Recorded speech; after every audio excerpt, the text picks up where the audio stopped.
Welcome to the Dice Tower Daily Chat. I'm the host, Roy Caney, and with me today is Mark Streed. What's going on, Mark? Hey, how's it going, Roy? Good to be here. I'm super excited. I'm sure most everybody knows who Mark is, seeing that he's a big part of the Dice Tower channel. He does a lot of our Kickstarter previews, and you've been doing like stuff on the Dice Tower for forever. So yeah, it's been like 8 years. Actually, I thought about this the other day. I can't believe it's been that long. It's crazy. But yeah, sure. I've been doing stuff, and it was just periodically initially, right? We're just doing occasional reviews here and there. And then we did some of the shows, and we did segments and so forth. And then now I do the Dice Tower previews, right? And I've like almost like 250 episodes of that so far. And now I got the Kirby's who are looping in, going to be helping me. Oh, nice. Which is awesome because I've been a little overloaded. It's a super popular thing. Well, April, obviously things kind of calmed down just based on what's going on in the world. But May looks like it's going to ramp up like crazy. So, and the big thing with the previews is that I always tell everybody, I want the previews to feel like, hey, I played a game last night. I'm going to tell you about it. I want them to feel like a show and tell is kind of how it is, right? So... so that's kind of the scoop of the previews. And the interesting thing, one of my big interview questions that I ask folks for me to say yes or no to a preview is I'll say, so what is it about your game that makes you most excited? And if they pause and go, I'm pretty much out, because if you're not excited about something in your game and you have to think about it, come on, really? So yeah. That's awesome. Yeah, I always joke around with you all the time, like, oh my goodness, Mark, do you get to play anything besides prototypes? Because we used to be like the thematic game buddies. Like we've done several reviews together back in the day, and it's kind of funny because like you go back and watch those reviews now, I don't even recognize that guy. It's crazy. It's a whole different person. I was watching what was it? For the Dice Tower, like 500th episode of the podcast, me and Mark put together a collaboration of a whole bunch of people telling Tom and Eric like congratulations, and it got to Mark, and I was like, oh yeah, that's Mark used to, Yes. So it was kind of funny. I was like, whole person. I say you lost the better half. I missed the old Mark. No, I'm just kidding. Oh, see, it's funny you say that. I've actually had some people say, oh, I kind of miss the teddy bear Mark. I'm like, really? I don't really miss that guy. I think being healthy is important, Yes. There's that part. So awesome. But yeah, people fill up the chat with questions and we will get to them as we go along. But yeah, This is the Daily Chat's just a chance to get away from things, have fun, talk about board games, talk about different things, and just have a good time with different people from around the Dice Tower. Definitely. And yes, it's hard for me to be outside at the moment, right? Because yeah. Plus, it was crazy windy today. So my segment for tomorrow, my walking segment, it's a little windy. Oh, dag. Yeah, I did a favorite game Friday outside last week, and it like everything was good except for the very last couple seconds. The wind started blowing really hard, and I'm just like, it's rough. It's always rough. Yep. So Jeremy asks, I've always been curious, Mark, how do you film your walking segments? Do you just use a selfie stick, or do you have someone filming for you? I mean, if they're filming for him, they're like right up on you, right? Right up on me. So I've got a GoPro with the GoPro's handle that they have, the little foam core handle that they have. So, and the GoPro makes it so easy. I used my phone originally, but man, the GoPro is so much better. Do you use a gimbal or? No, the GoPro has it built in, so it's pretty good. Cool. I'd like to upgrade it to the new version of the camera because it's even better. But I have the 7, and it's pretty good. But the 8, I tested out the 8, and it's so good.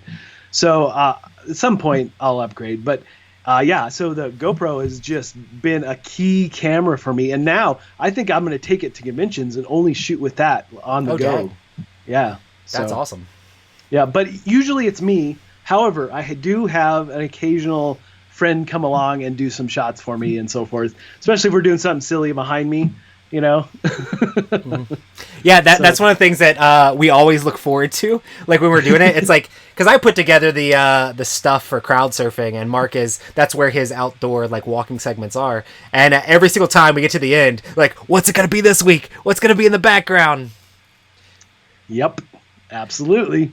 I remember back in the day when we used to do Favorite Game Friday, when Mark was a bigger part of it, and like you would do crazy green screen stuff because the segments can be so short in there. You can do silly stuff. Like my favorite one of all time is still when you like were in the Zaya ship and you like it like turned and you flew away. It's like what? It was amazing. I had so much fun. Did you say you recorded that by putting like a camera up in the front of your car so it looked like you were actually in a seat? Yep. It was so much fun. It took me forever to figure out how to get that to work properly. And then to get like the dome over the canopy to look like a reflective dome and me under it, that was a challenge as well.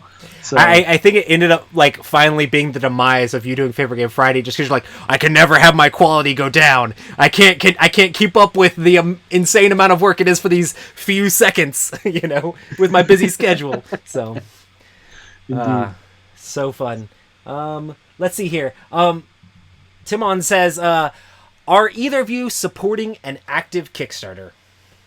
What did I'm on Onk. Oh, you are on Onk. I have the other two games. I mean, people have seen my video. Comments are crazy on that. I put a lot of extra work on that video too, and I really enjoyed it. But I'm excited about the game. I'm excited to see it, like, play it more. Right. Probably for me, it was Cloudspire was the last one. Ooh. Yep. Those new factions are so good. Mm-hmm. Yeah, for sure. I've never played that, but I know Mike has recently been talking about it, and he's been playing it solo. And he said it's really good. I've not tried it solo. He's encouraged. I definitely want to try it because I'm not generally a solo guy, but I think that could be interesting. Oh, nice. What? Jeff says, Mark, you're indoors. Disappointing. I love your outdoor shots. Yes. If you had good enough Wi-Fi or good enough internet connection, I know. You should have just done the chat from outside. I would be tempted to do that while walking if I had great Wi-Fi outdoors. You'd have to have really good lighting, too, because it's probably pretty dark. You'd have, it looked like the Blair Witch Project, and then something actually does jump out of the woods and get flashlight just under my chin. That's awesome. It'd be so fun. Let's see. Oh, man, there's a whole bunch of people talking about outside stuff.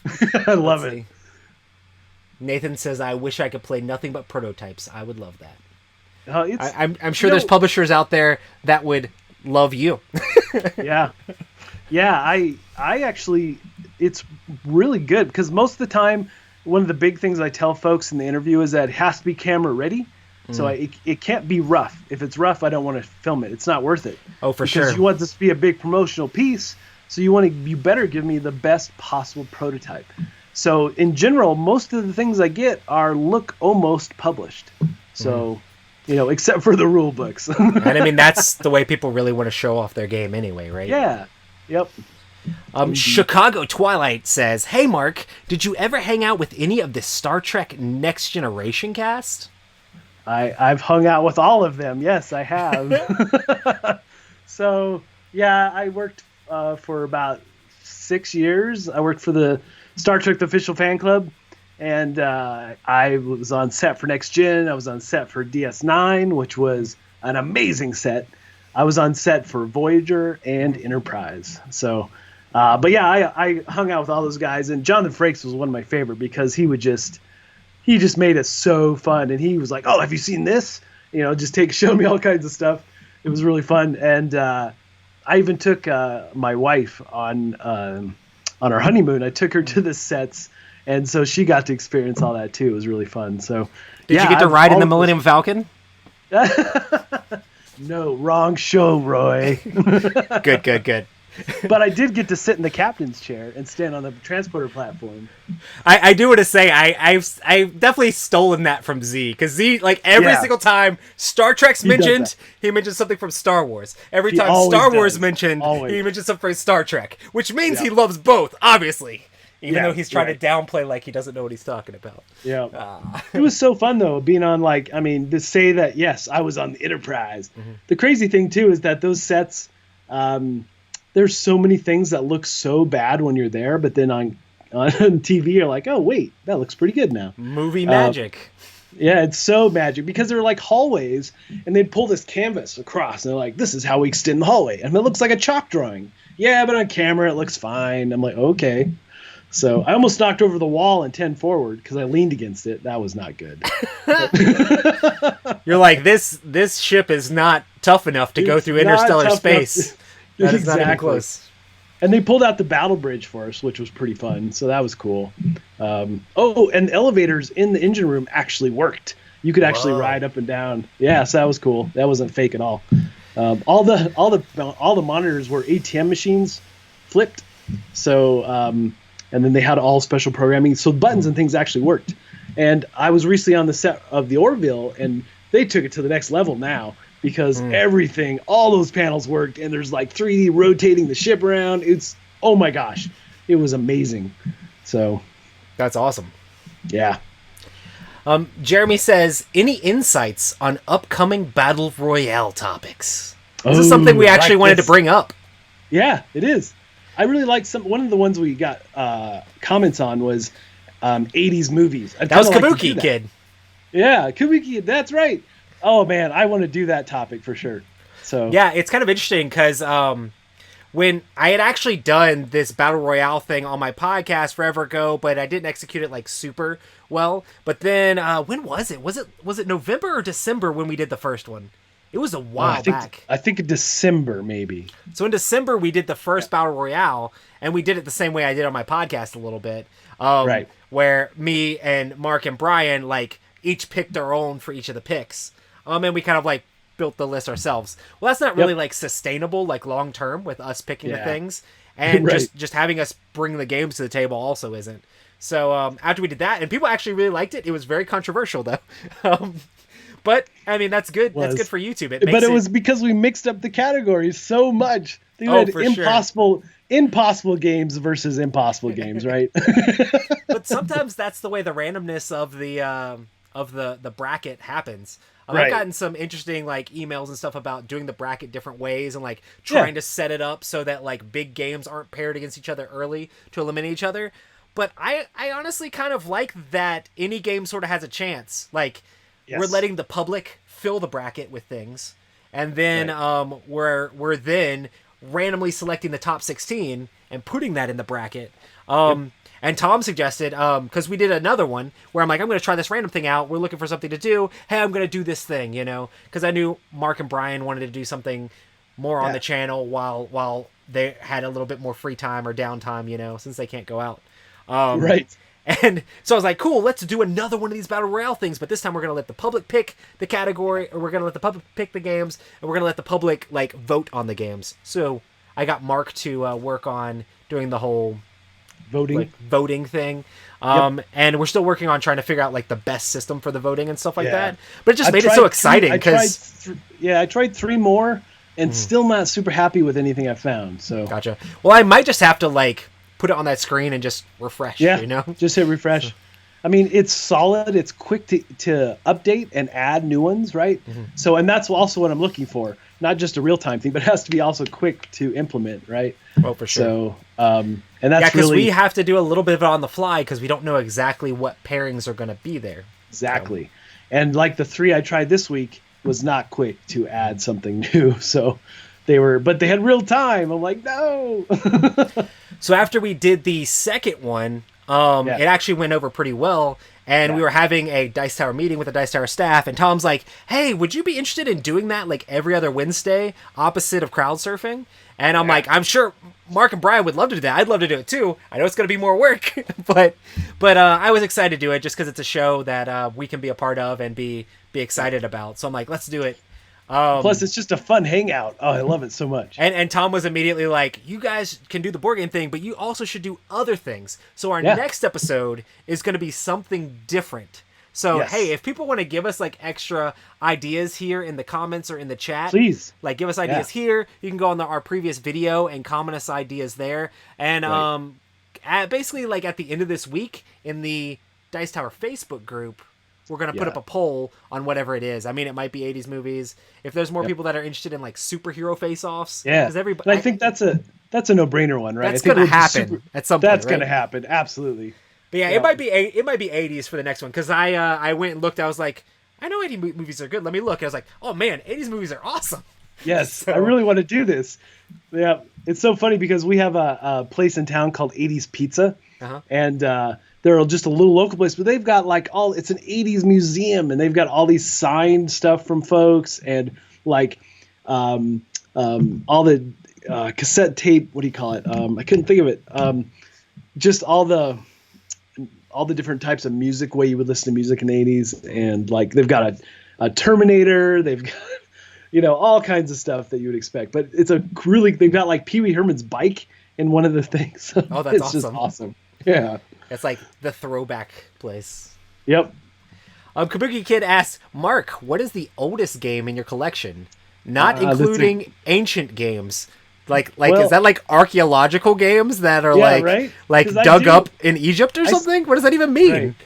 I still have my oldest game. The first game I ever bought was Awful Green Things from Outer Space. Oh yeah, you talk about that one a lot. Yeah. So I still have that. It's in rough shape. So and it's not really that great of a game so much.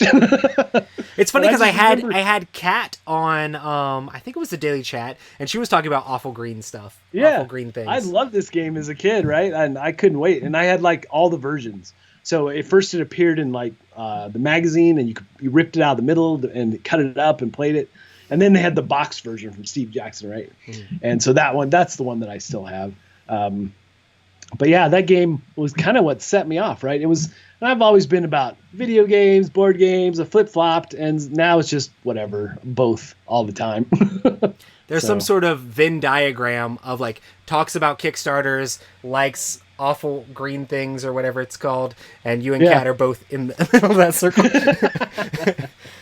I love that game so much as a kid. I love the theme of it, right? And it's just this huge horde of awful green things you have to deal with. So, Dead Squirrel asks, Mark, you are always seem so happy and relaxed. What, if anything, upsets you when gaming? Oh, in gaming? Oh my gosh! Have you ever got upset by being betrayed in a game? No. Or have you ever had those arguing situations in the Resistance? I think the only thing that really comes to mind that I get frustrated is when I know the rule and someone else is like, no, that's not how it works. I'm like, no, I'm pretty sure. I think that's the only thing I actually like. I actually like losing, because most of the time on a game that I've lost, that night is way more memorable than the game that I won than the previous week or whatever it is. There's always some story around it, and it just makes it a more memorable experience. And anymore, I'm all about just gaming as an experience, right? And it also plays into how I play games now because of the Dice Tower previews. I never play really to win. I play to do all the things. Well, let's try this. What happens? And that's how I play all games. It's starting to be how I play all games now. So I'm fully in for the experience. And I even if it's a rule thing, I still don't get like super worked up about it. I'm like, yeah, okay, we'll do that. I think that's why I enjoyed playing games with you so much back before Kickstarter broke you. Wow. It's funny though, because like my family, they don't care about winning. They just want to beat me. Yeah. They just want to make sure that I am dead last. My wife is the same way. She's like, listen, if we're going to be mean to somebody, make it Roy. That's exactly right. It's exactly that. Nick asks, Mark, weeks ago you did a walking segment and some guy seemed to troll you as you were sitting on some old tree branches or logs or rocks or something. I never heard who it was. So his name is Steve Commerce, and he's a good friend of mine. You're supposed to just play along. Like, I really don't know who that guy was either. Well, the thing, he would not leave me alone. I was trying to do videos. He just kept following me. So for the longest time, Tom and I have talked about you should get a real person instead of a green screen thing. And so we just tested the waters with it, right? So I think there'll be more of those things. And I have a bunch of like local actor friends, and we thought about like having folks dress up in zombie gear and just follow me throughout the video. That's awesome. So, yeah, I love that. I love doing that stuff so much because I want it to look like I have no idea what's happening behind me. Let's see. Where's another good question? Here's a great question. Roy, would you wear a hat like Mark's? I mean, come on. When you have hair like Black this, Come on, man. you don't need to wear a hat like Mark's. Join the club. Ask Mark what he did to his hair underneath that hat. Yeah, I am not taking it off. No. I am very happy that I am a hat guy on camera because my hair has been destroyed because I tried to cut it myself. Yeah, I still remember when you like posted on Facebook. You're like, "Oh no, I messed up my hair," and then we started the board game battle royale, and the first thing Brian Drake said was, "Take off the hat, Mark. I gotta see Right. it. Take it off." And it was so bad that I just had to shave it. I just had to say, okay.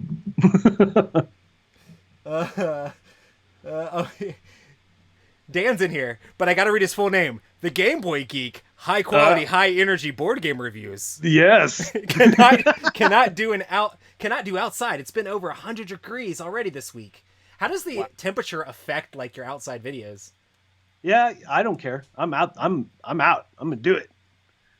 I think it's funny because each time you do one like in the snow, Tom's like, "That's why I'm glad I'm not in Colorado. Florida's way better than Colorado. Florida, we have nice weather all the time. Forget that." Yeah. You know. Well, the thing is, those particular ones in the snow were actually awesome for doing like green screen stuff behind me, because I could make it look like it was in the distance, and there was like a snow and a fog effect. Look like you're on Hoth. Yes, I actually love that so much. But it was funny because I had filmed half of the segment, and then the next day it was like, yes, this is the same location the next day. All right, Kabuki Kid asks, have you watched anything good recently? Good movies or TV shows to share with us? We all want stuff to watch currently. Yes, so She asks this every single episode. No, I'm just kidding. Oh, that's awesome. I'm not throwing shade, Kabuki. I'm just kidding. So every week I have a movie night with a friend, and we've been doing like the rom-com thing, and like the one that, and they're not generally a movie I gravitate towards always, but there's one called About Time that I really like. It's about all the men in the family can time travel by going into a closet and closing their eyes and clenching their fists, and all the stuff that changes in the time stream from them doing that is so cool. So there's that's one that I really liked recently that we watched. As far as shows go, we've been catching up, finishing the Clone Wars series, because my friend Ashley Eckstein, who plays Ahsoka Tano, name dropping, she's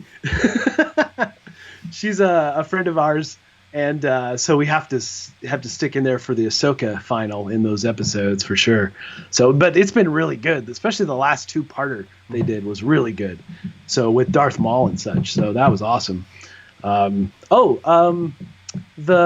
started watching the War of the Worlds. It's a BBC series that was on Epix, I think. Oh, nice. So yeah, we're only like 3 or 4 episodes in, so checking that one out. So I've been enjoying it. We'll see how it ends up. Hopefully it has a good ending, because it started out pretty good. We'll see though. Yeah. It's crazy because I don't watch much TV shows or movie like at all. Like, I don't know. For some reason, I'm always like watching YouTube and watching things like that. It's strange. Like I'll listen to podcasts and things like that because I can also do other things at the same time. Like I can paint miniatures or things like that, or do other things. But it's strange. Like majority of the time, I'm like watching videos about theoretical like science fiction like stuff. I don't know, like theoretical physics and stuff like that. It's just crazy. It bugs me so much because I try to talk to you about this stuff, and you're like, I don't know. I'm like, yeah, dude. I know. I don't know. I just, for some reason, when I watch a TV show or movie, I've watched some like stand-up comedy stuff. Like I'll go on Netflix and watch stand-up comedy, but that's also a thing where I can put my phone over here and listen to it and not actually, and still be active doing other things at the same time. And that's so true. Like even when I'm editing and things, I always put up something that I know, right? That I don't have to pay. Like I'll throw up Star Wars or just something to have that noise, because I can't work in silence. It drives me crazy. Yeah. So normally when I'm editing, I can listen to music. I can't listen to... I can listen to podcasts a little bit, but if I'm doing anything I can do it a little bit, but it's a little bit too distracting. Right. Like sometimes I just have to stop it. Yeah, it has to be music or something I know, because otherwise I can't, my focus. So like, Star Wars I've seen a billion times, so it's easy to have up. It's like an old friend in the background. Yeah, and you hear like Data talking, and it's like, Right. No, never Oh mind. yeah, that's good, right? I'm just gonna keep saying Okay, characters Z. from the opposite every single time. Every Okay, single time. Jeremy asks, is your regular gaming group also your Dice Tower preview group? Yes. So we have I have a couple groups from usually it's a Tuesday night and Thursday night groups, which I haven't seen in weeks. So now my gaming groups are the family at home if they will play. So yeah, I miss the gaming groups and all my because it's fine playing with folks here, but when I get all the gamers around the table who like, oh well, what if we try this? We do all kinds of stuff with these prototypes that maybe you wouldn't normally do, just so I have a really good frame of reference for when I talk about it. So I miss that a lot. And obviously I still play the games, but I'm not reviewing them, so it's not like a huge in-depth play. It's just so I can get a feel for it, So, and I always look for things in those games that I really like this one card mechanic, or I love the theme, So I always call out the couple things that I really liked. But yeah, I never tell folks to back the game or anything like that. Never give it a rating, nothing like that. So, yeah, for sure. Kabuki Kid asks, quick top 10 from both of you. What are your top five favorite Kickstarter games? Oh my gosh. If I say, I'll go from the top down because that'll make it easier for me. Obviously, Heroes of Land, Air, and Sea. Zaya is huge for me. Oh man, Kickstarter games. I know Alien Frontiers is super old, but I still really enjoy that game. Yeah, that's on my list too. Man, there's so many good ones. I know you don't care about it, but I really liked Root.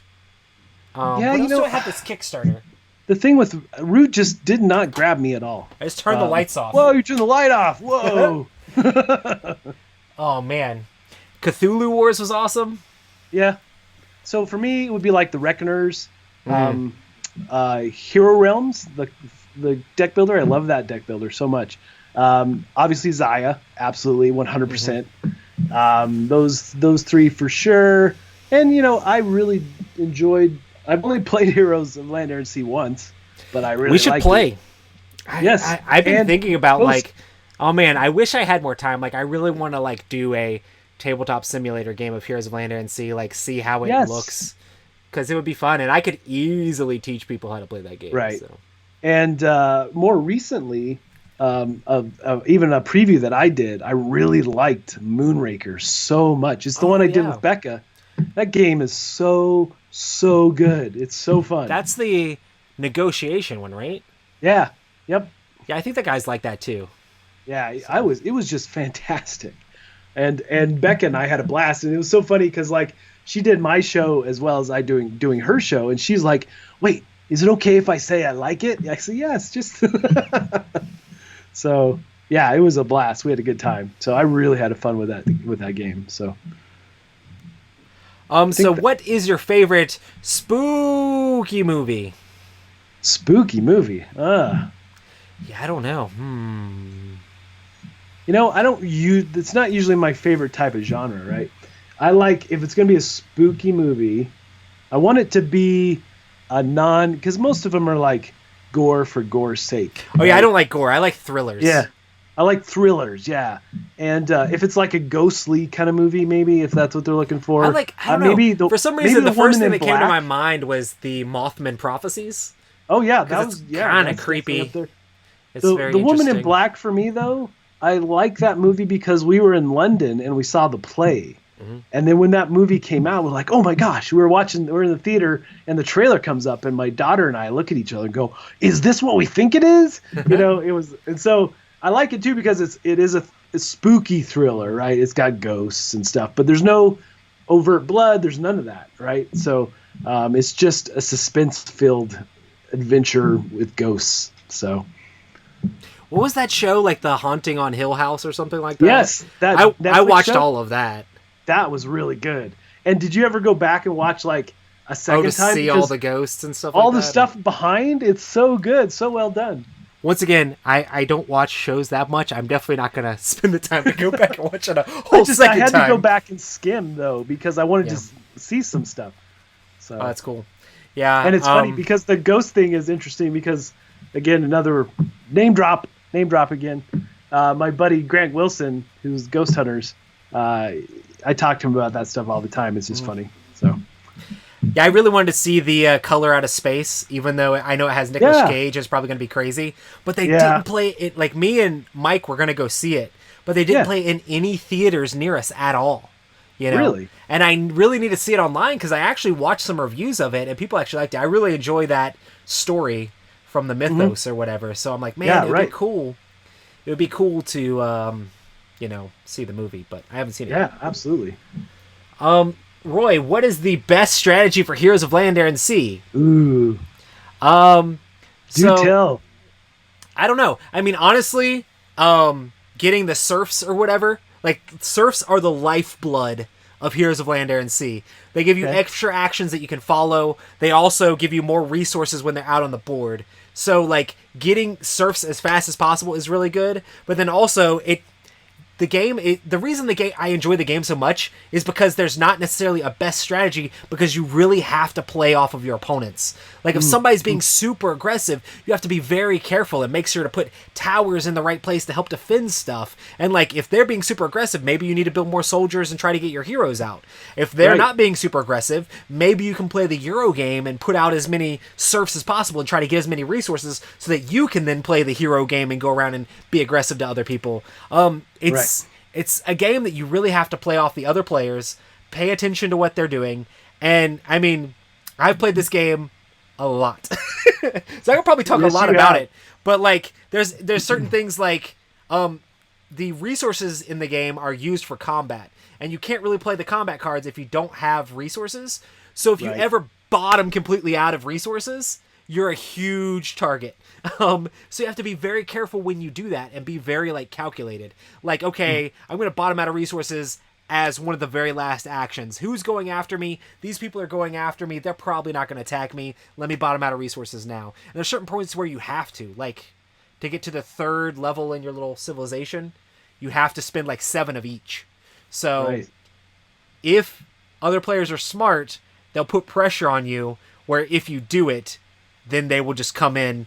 And because, I mean, if you have no resources, you're pretty much wide open, you know, and lots of things can happen. And it's very interesting. And also paying and being cognizant of where other people are with their resources. You can be like, okay, he's not going to be able to defend himself. Let me use this opportunity to gather up a couple extra victory points by jumping on them, knowing that I can probably win the battle. There's a lot more to that game than people realize, but I feel like most people haven't played it. I just enjoy all the different factions. Well, I was destroyed the first game, the only game I played. I get destroyed in a lot too, but it's also because, like, it is very much a game where there's all sorts of different factions, you're playing with all sorts of different people, and if people want to be aggressive, they can jump on you and take you out, you know? Especially if they're smart about it. And I think the table talk in the game is huge, especially when I play. I like that a lot. I was like, pick this, don't pick this, don't pick this. Oh man, they're winning. Oh no, I'm winning. Please don't attack me. You know, that sort of thing. And it's just, I love games like that where it's like the negotiation around the table that is not necessarily part of the game, but becomes such a huge part of the game, you know? Yeah. And I love that so much because I've been in some really heavier games and so forth that everybody's just staring down at their boards, and that's just not the gaming I want. I want the interaction at the table, you know? I mean, I've done things like, listen, I'm the lizard folk, I need swamps.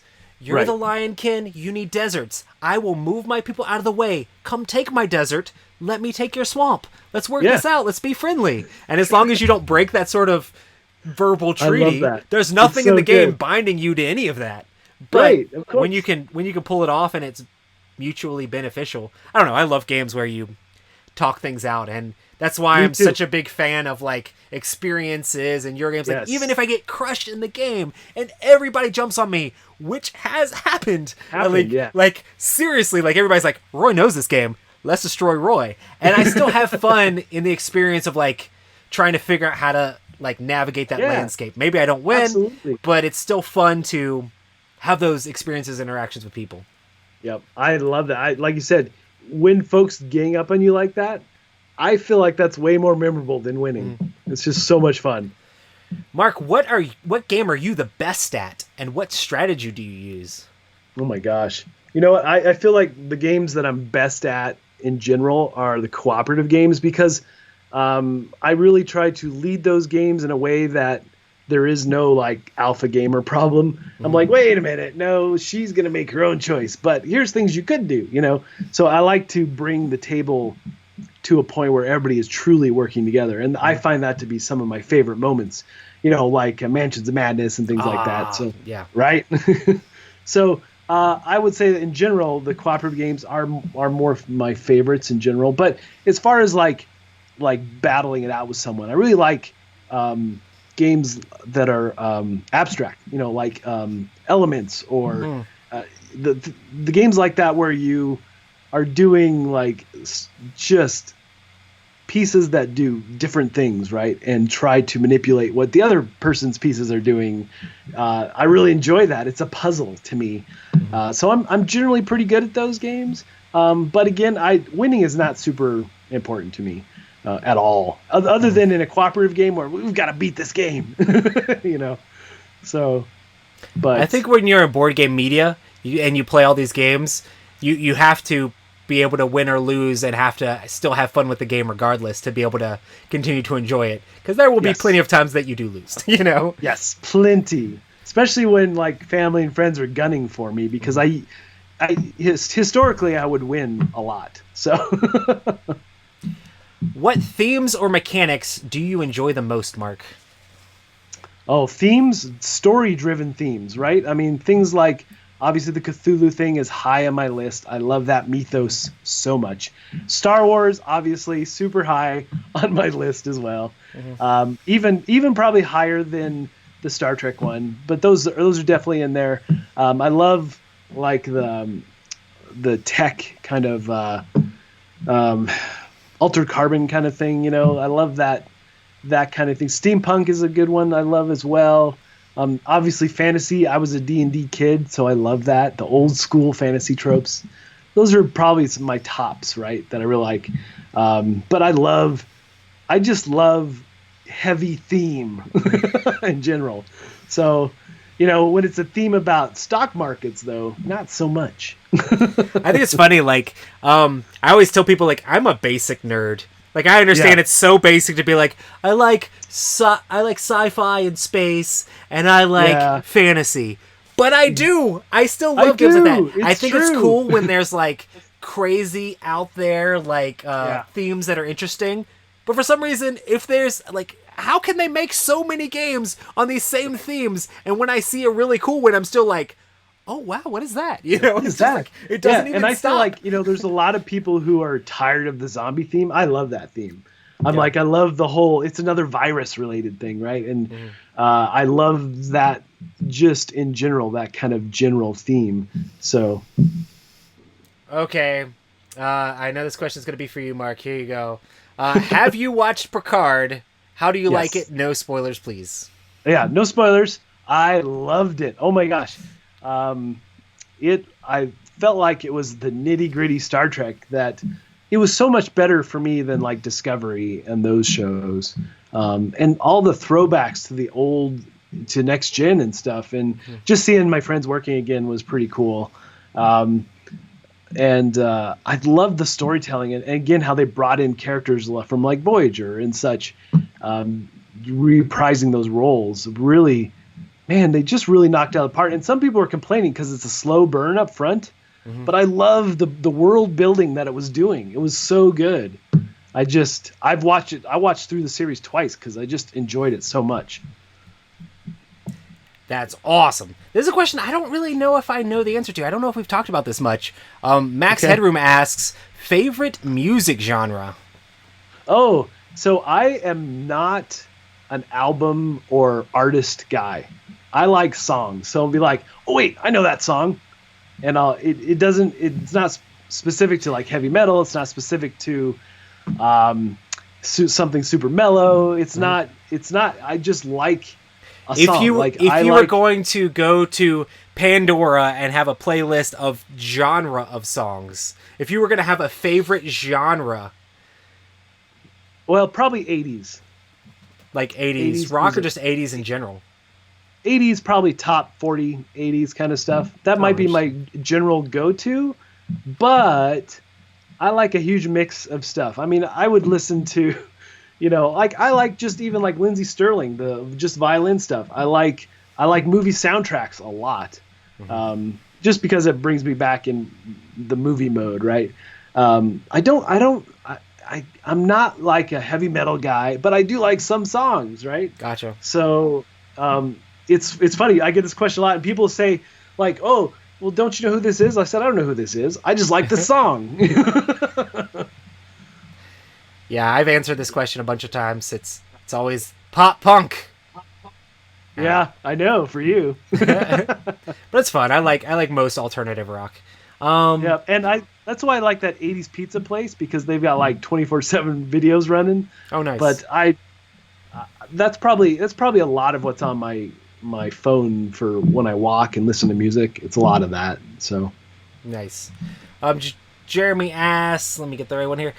Favorite 2-player game to play with your spouse? I'll say I just did an entire daily chat. The last one I did was with my spouse. So hey, we talked about that a ton there. So if you want to check what was that yours? out. What was yours? What is our favorite game to play? I think the game we really enjoy right now is Chronicles of Crime, just because it's like such an easy game to get into, and it's just cool to solve those mysteries. I have not tried that as 2-player actually. Huh. I'll have to do that. But for me, it's Raptor. I know you talked about it a bunch on the Battle Royale thing. I love Raptor. I think the sales of Raptor went up just from you talking about Raptor so much. I just love that game so much, and Dan King is the one that introduced me to it at the Rocky Mountain Gaming Vacation. And I'm like, oh my gosh, how have I not played this before? Yeah, I loved it so much. So there's that one. I really like I said, there's a lot of abstract games that I like, 2-player elements and so forth. But the Hero Realms is a 2-player. I like that a lot. Just battling it out a little bit, or doing the cooperative now, which is really cool. But trying to think. Oh yeah, Seven Wonders Duel, which did really well in our Battle Royale. That's definitely a go-to game for sure. So, but yeah, it's hard though in general for me to get 2-player games to the table, because I always have more than 2 people who want to play. Dude, I am so far behind, but I'm gonna do this one. Jeremy's super nice again and says brackets are just as fun as top 10s. What? That's so nice of you to say. That's right.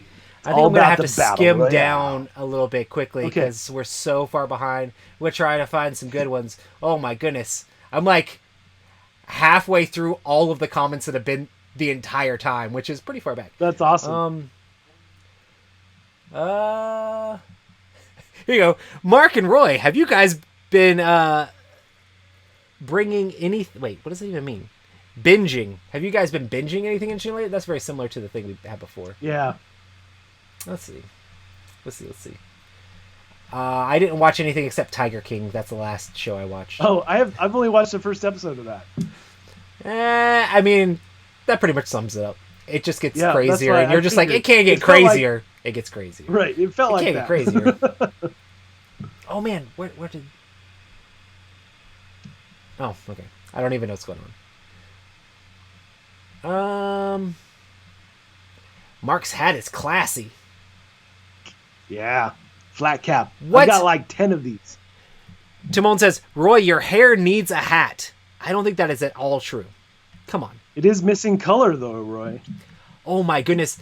William Garcia is in the chat. Do you guys know William Garcia is the most famous person out there? William Garcia says, some cool people talking. William, you're the man. Boom. And I have the new Jurassic Park Unmatched. I taught William how to play Unmatched on the cruise. Yeah. And I'm like, man, I got to see that. I just got to see that at Gamma. I really need to like play it. some more Unmatched here soon.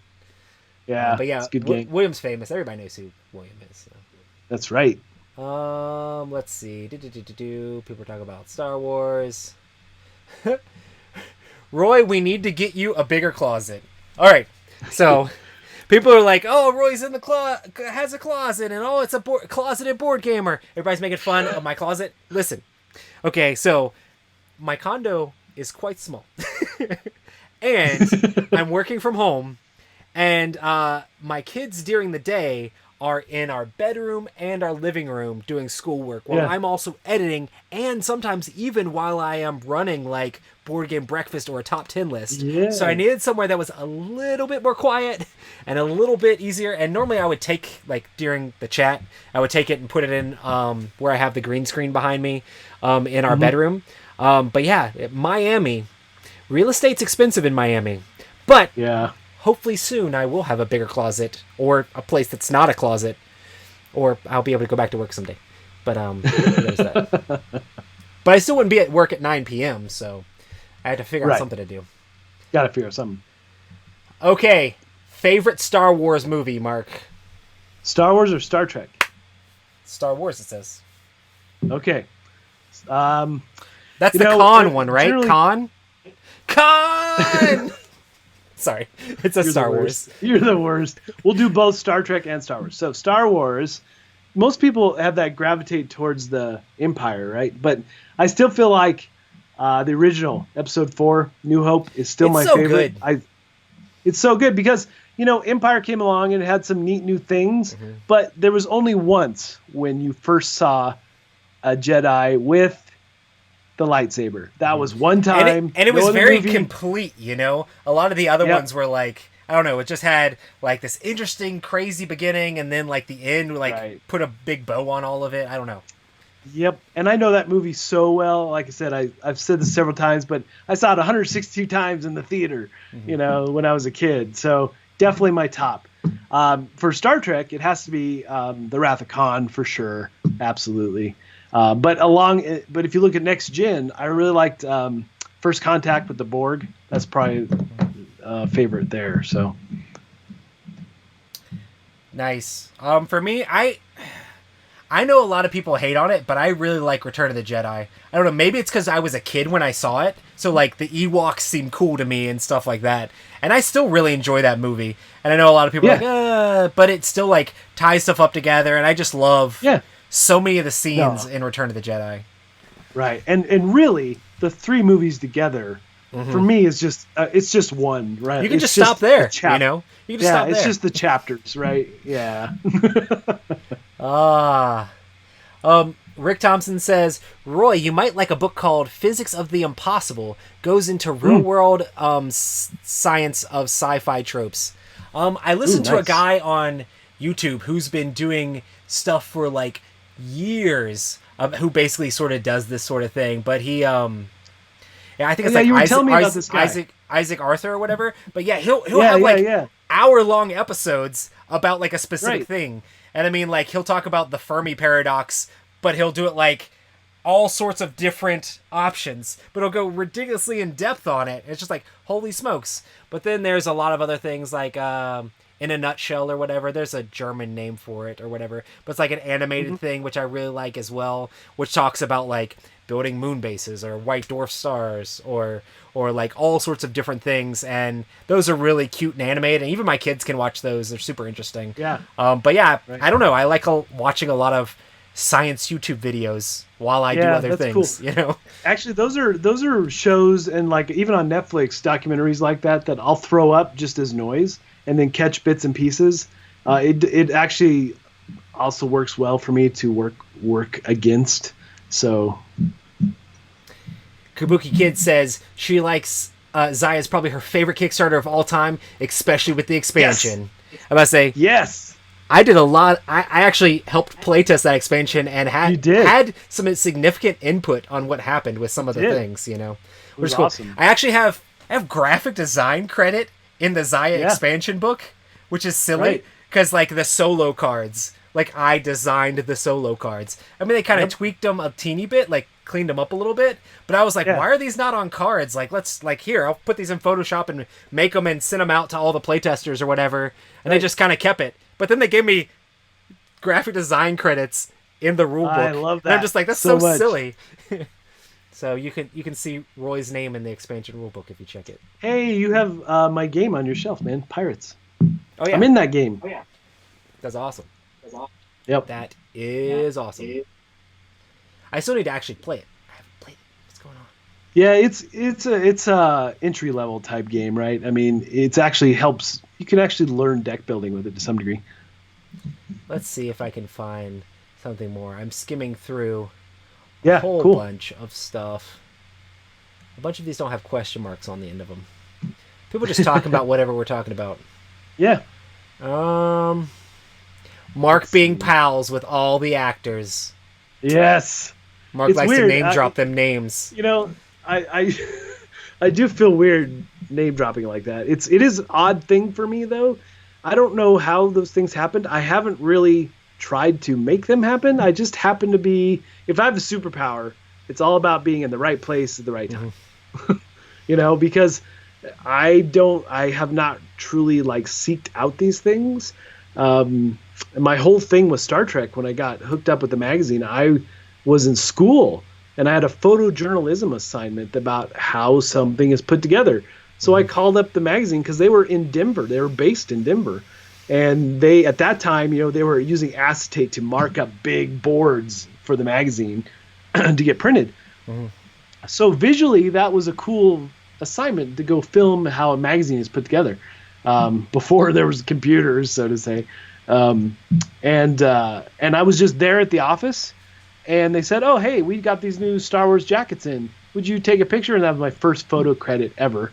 And it's just from there, it's like those things just happened to me. And like the whole Orville thing happened because a convention that I used to work at called Starfest. I used to work this convention like 20 years ago and worked it for the magazine. And now I'm a guest as in the gaming area. And so I met Peter, who plays Bortus, and we got to be friends. And then he said, "You should come out to set." And I said, "Yes, let's do that." So it's, and I'm not it's just weird. And the thing with Ashley, so again, my buddy Dan, who did Star Trek magazine, he was her publicist. So that's how I got to know Ashley and her husband. So, yeah, these things just kind of happen. Yeah. And now you're here with me, the biggest. I mean, you know, That's there's right. there's no other highlight than this.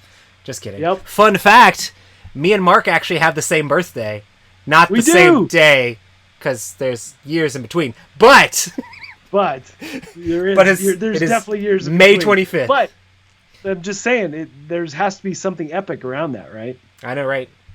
I feel like one of these years we have to get together. I feel like we've said it a bunch of times. Like one of these years, we're going to be able to do a joint birthday party. But we live. It has to happen. I moved further away from you. I'm pretty sure moving down to Homestead. You moved further away. I mean, North Carolina was not very close to Colorado as it is, but I've never. Luckily, Denver's a major hub, so it should be easy for us to get together. I've never actually been to Colorado, so probably flown over it. So yeah, probably. Yeah, especially on your way to Vegas. I about to say that's the only time it would be because. Yeah. Right. So Rick Thompson asks, you're at a game night with a bunch of people. Would you rather pull together a game? Would you rather pull a game that you can play with all those people, or would you rather split it up and play smaller games?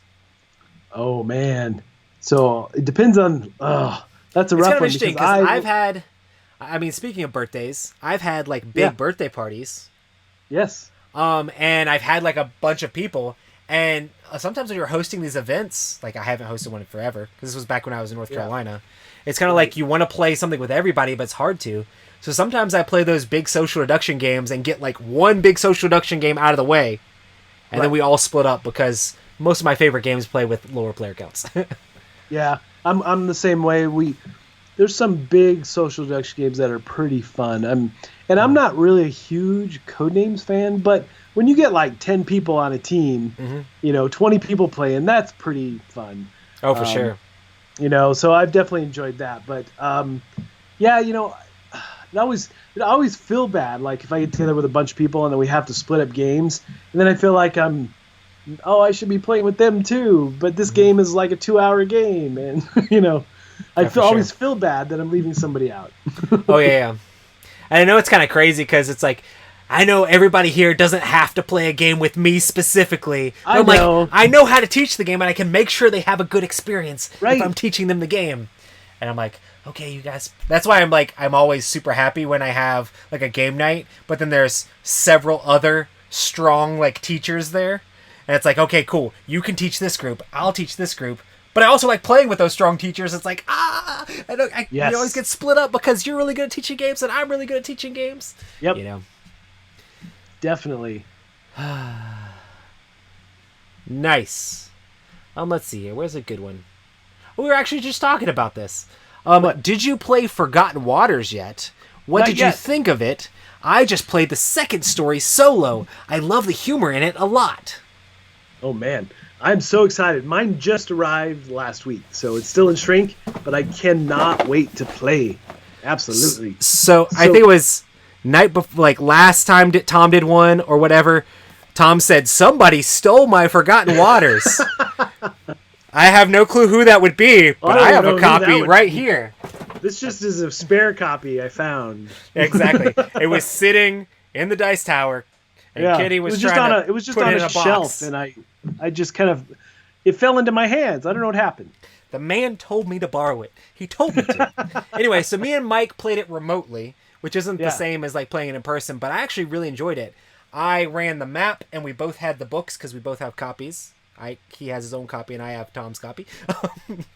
But and then we did like Skype, and he remoted in the actual like computer app, so I could see his desktop screen, which was the app, and so we could both see the app at the same time. And then he was playing the audio through his microphone, so we could both hear the audio at the same time. I could see the map if something changed. Okay, put this here and this here, and turn this here and there, and we both kind of like kept track of the stats of stuff, and we just communicated that a lot, and it was a blast because the audio, I mean, Tom wasn't joking when he said like, man, this is like the best like voice acting they've had in like a board game before, and it's like this is a standard part of it, you know. It's really cool. They actually have the guy who plays like Vegeta from Dragon Ball Z is one of the main narrators for the whole one of the main narratives. So so the cool thing, I haven't played it, mine's in shrink, but I did get to check it out at Gamma, and that's how I got a flavor or feel for it. So, and I don't want to give any spoilers, but there may be some familiar voices on there. I have no clue where, but if anybody hears my voice in a piece of it, you have to let me know where it is so I can go check and see what it sounds like. That's awesome. But yeah, Plaid Hat asked me to do a couple lines, and I'm like, you guys must be desperate. Like, I'll do a couple lines, it's fine. That's amazing. But yeah, I'm super excited to maybe someday know where that is. Or maybe they just cut it and deleted it. I don't know. Who knows? But that's awesome that you get to do that. Yeah, Heather did a couple lines as well, which is pretty cool. Nice. They asked for both of us because they needed some female voices on there as well. Yeah. Awesome. So many chats. Top 3 movie soundtracks. I know you'll like this one. Ooh, I bet you listen to more movie soundtracks probably than you listen to. Well, you know, the original, I have to still go with the original Star Wars because I still have that on my phone as a soundtrack.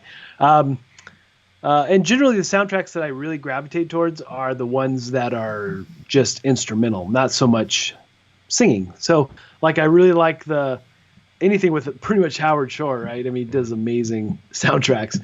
So, you know, like Lord of the Rings is high. Yes, Lord of the Rings. Yes, super high because that music is phenomenal. It's so good. And even the soundtrack for The Hobbit was really, really good as well. We really enjoy those quite a bit. Trying to think what else. I really like the soundtrack for the movie Serenity. Everything Firefly I love so much. Mm-hmm. So, but yeah, I have a lot of soundtracks like that are just straight up instrumental. Trying to think if I have soundtracks. Oh, maybe. No. You know, I like some of even the soundtracks from like the old Michael Keaton Batman, the first one. I like that soundtrack quite a bit. So yeah, I mean, there's just a lot of them. But you definitely like Lord of the Rings, Star Wars are high on the list. Absolutely. Somebody says, Roy, it looks like you could break a wrist with some of your wild gesturing. Listen, when I'm talking and I'm excited, I get animated. Yeah. Oh, man. Listen, I used to get a lot of crap for jumping up and down in my videos all the time. Yes. And now... I love that. Now, and since even when I hosted a Favorite Game Friday when you were gone or whatever. Uh-huh. And I purposely bounced just for you. Yeah, I used to do all my videos standing up, so there was a lot more movement in them. And everybody's like, sure. Roy, you got to stand still. Now that I'm sitting down, something has to continue moving, you know? Yeah. It's called passion. When you're passionate about a thing, you get animated. I just care about board games, and I care about talking to you people and my friend Mark Streed, you know? Yes. It's fun to talk to my friend Mark Streed. You know, another soundtrack that I really like is Willow, on the Willow movie. Ooh. Man, I haven't seen Willow in so long. Yeah, so the cool thing about that soundtrack is that there was an insert in all the albums with photography that I did. Mm-hmm. So that was another reason. The soundtrack is definitely one that comes to mind for me. Oh, Highlander. Yes, Highlander's another good soundtrack. Absolutely. Nice. Now people are talking about stuff we talked about a while back. Hey, since we're getting close to the end of this, I want to do some this or that. I really enjoy doing this. Like, give us a whole bunch of 2 things that me and Mark can choose in between, and we'll each choose one of them. And it'll be fun to throw a whole bunch of different things out there and give us some other stuff to talk about and choose between. Let's see if I can find one more question while people give us a whole bunch of this or that's. Yeah, Jordan says, hi, everyone. Hi, Jordan. Hey. I don't know if you realize this, but you're late. No, just kidding. Just kidding. War of the Ring or Raptor?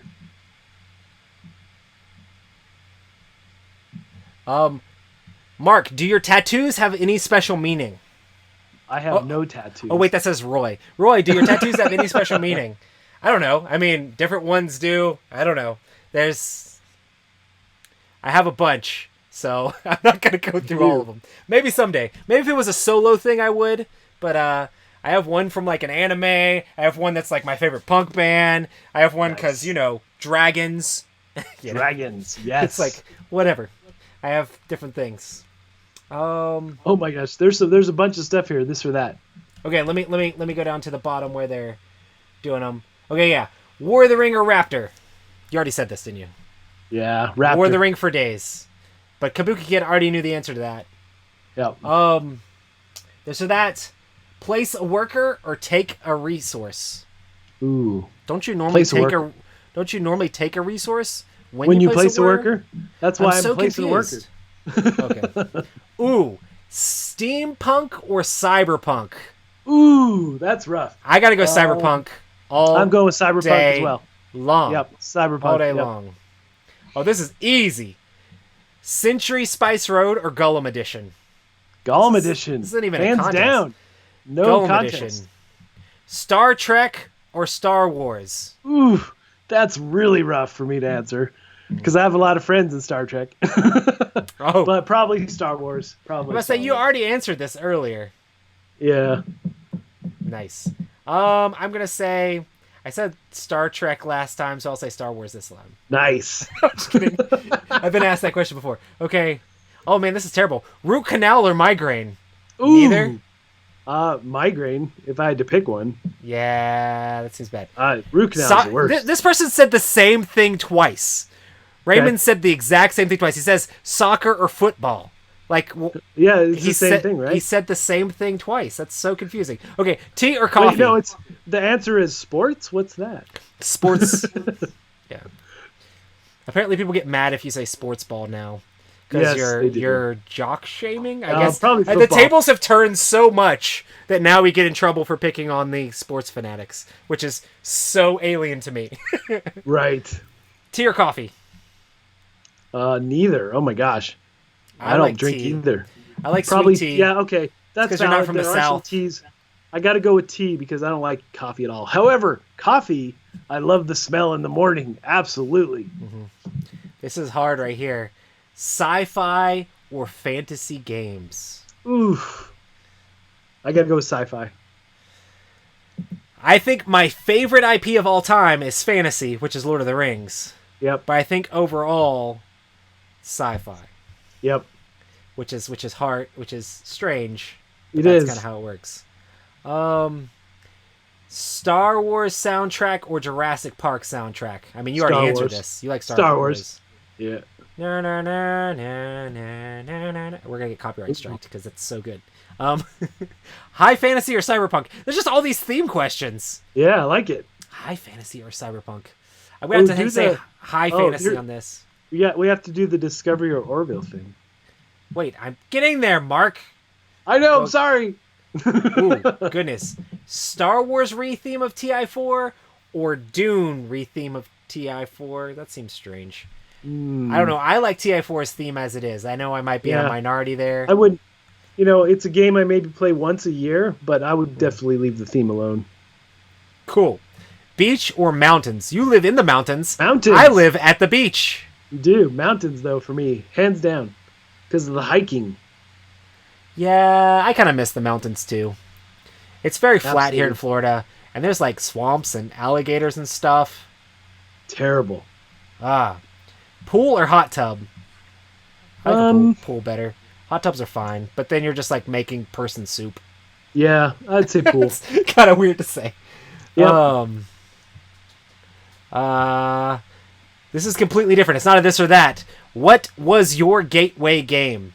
Oh, my gateway game.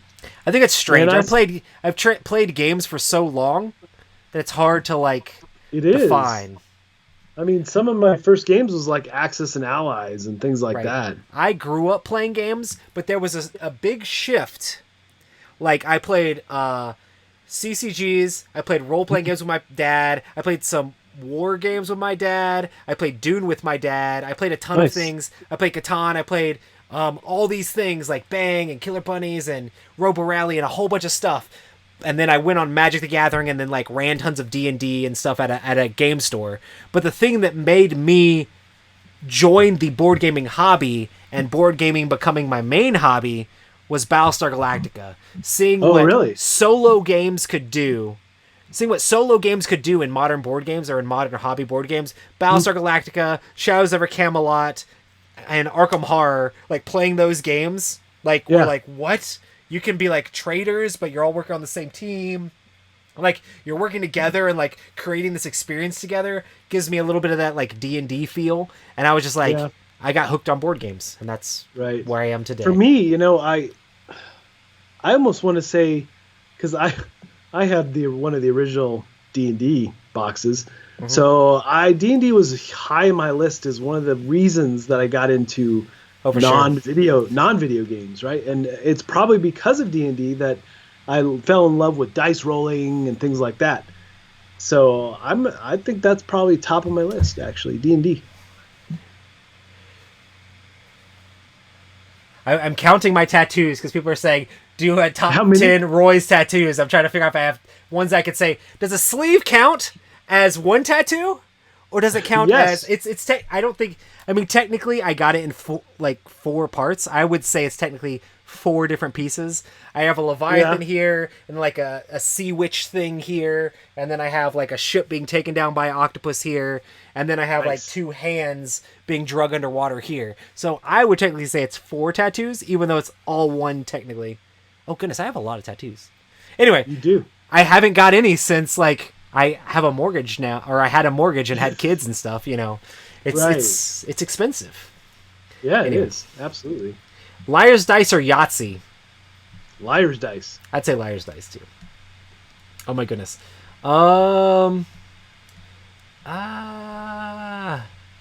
There we go. Battlestar Galactica is Star Trek.